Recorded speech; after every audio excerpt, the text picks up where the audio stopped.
Another top five. I love me some top fives. Yeah. I don't have a theme song, so this is a placeholder. Okay, so this time we're looking at top five best superhero TV shows. Please, man, you're so kind. You say please. You didn't say asshole or something. That's probably why I picked your question. Anyway, let's do the top five. None of these top five are necessarily cemented in their place. I mean, I'm going to try to make sure they are, but it's going to change around a little bit, right? So let's start with number five. So The Flash. And when I say number five, The Flash, I mean like an 8.5 out of 10. So let that be a thing right there. I love The Flash. The only reason it's kind of dropped down notches is because it's very familiar. Season 2 felt like season 1 again. It's like, oh, who's the mystery speedster? It's the guy they're friends with. Yay! It was kind of a repeat of the first season. And the mystery, you saw it, right? Because we knew we were full of the first season, which the first season was genuinely smart because we didn't know who the hell he was. And it's like, oh, no. Well, some real earbart thought from the future. Oh, through my brain! That was cool, right? Second season, we're like, it's him. He's evil. And then they try to swerve it and be like, oh, no, he's not. And then, yes, he was. We all knew who it was, right? And that's kind of the problem I had with it. But other than that, I think the third season has kind of taken a cool new direction so far, that I've seen. I like Savitar. I like that he looks different. I like that no one can see him because he's so incredibly fast. I love that Barry has messed up the universe so much, and now people are just like, we got powers, whatever. We're not hiding them. Like, that's cool, right? That's cool. There's a lot of stuff happening. The crossovers are great. Everything's kind of just shaping up to be like, yeah, this is great. It's a fun show. I think the thing that holds it back is the fact that it's like a spin-off from Arrow, so they kind of had to adhere to this weird universe where metahumans couldn't exist unless it was the particle accelerator, which that kind of ruins it. But other than that, awesome. Love The Flash. Number 4, Agents of S.H.I.E.L.D. I love Agents of S.H.I.E.L.D. First season, 7. Second season, 8. Third season, 8, 5-ish. Fourth season, sitting out like a solid 9. So it's like Flash, it's like an 8.5, 8.6-ish, just a tiny bit higher, I would say. And I think it's awesome. Every season so far has been completely different than the last one.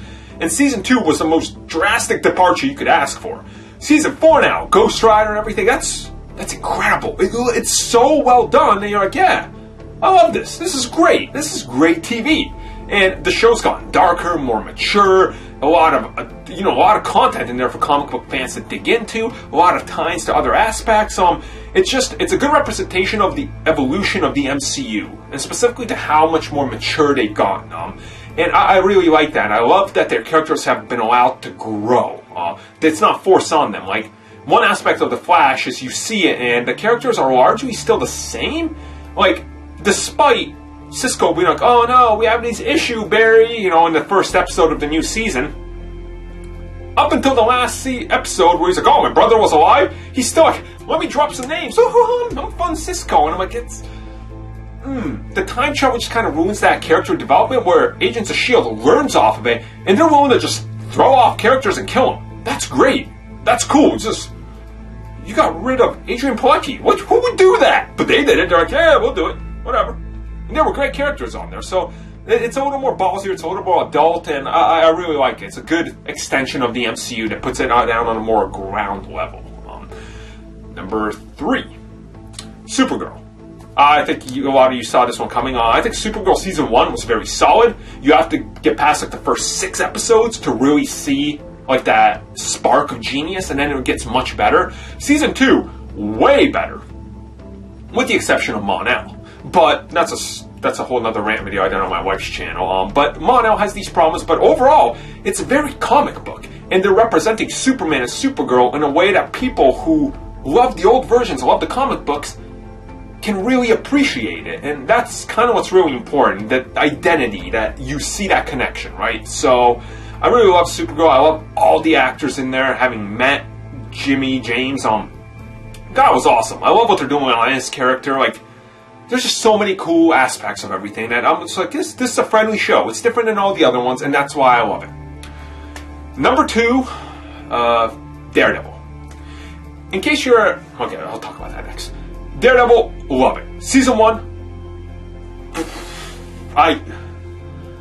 That probably my most shocking, like, Marvel thing. Like, I knew it was going to be good.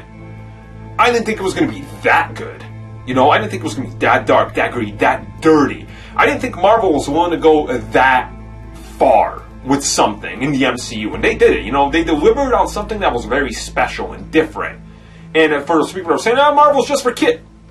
Okay, never mind. And Marvel's not just for kids. Maybe look at this, you know? And it added this element to the MCU that we needed. And it was another extension like Agents of S.H.I.E.L.D., but in a slightly different direction, more dark direction. And that's really cool, you know? And I think that served it great. Which kind of brings me to talk about number one, which... it's not Luke Cage. Some of you might think that. I think Luke Cage is solid for the first 7 episodes, and the second half falls apart when Diamondback gets in there. And I stress my issues on that on the Sportcast, and it just feels like 2 different shows. Number 1 is Jessica Jones. Jessica Jones is my favorite MCU thing. I like it more than every movie. I like it more than all their shows. It is my number 1 comic book show of all time. It's... I don't know how to talk about it. Like, I'm at a loss for words to talk about Jessica Jones. A show I had no interest in. I was like, I'll watch it because I have to, but I don't even know this character. I've seen her in like 2 issues. Doctor Who's attacking her? Is that guy even a good actor? I don't watch Doctor Who. I don't care. The cast? I don't even know. Like, the British chick from Transformers 1? Is she even a good actor anymore? She wasn't good in that, so what? And then you watch it, and you're like, wow, you know, it's dark and dirty and gritty. But it's a show about rape, and Stockholm Syndrome, and free will, and murder and rape. In the MCU.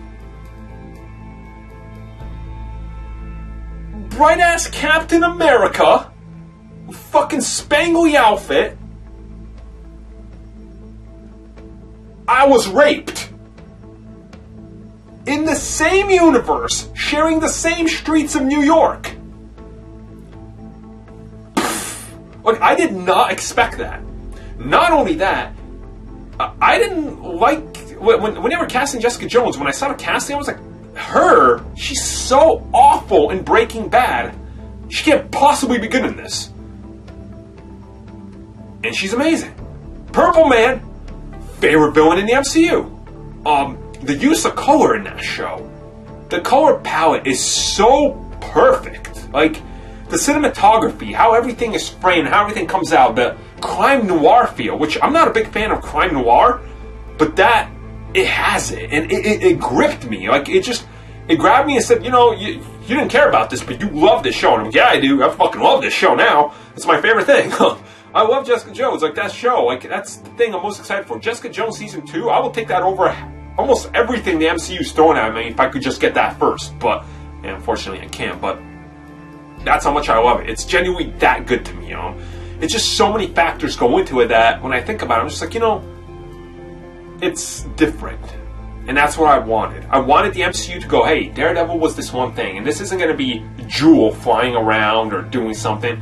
This is going to be a serious, mature story that you can watch and really appreciate. It's not even a comic book lover. Just be like, wow, you know, this was something.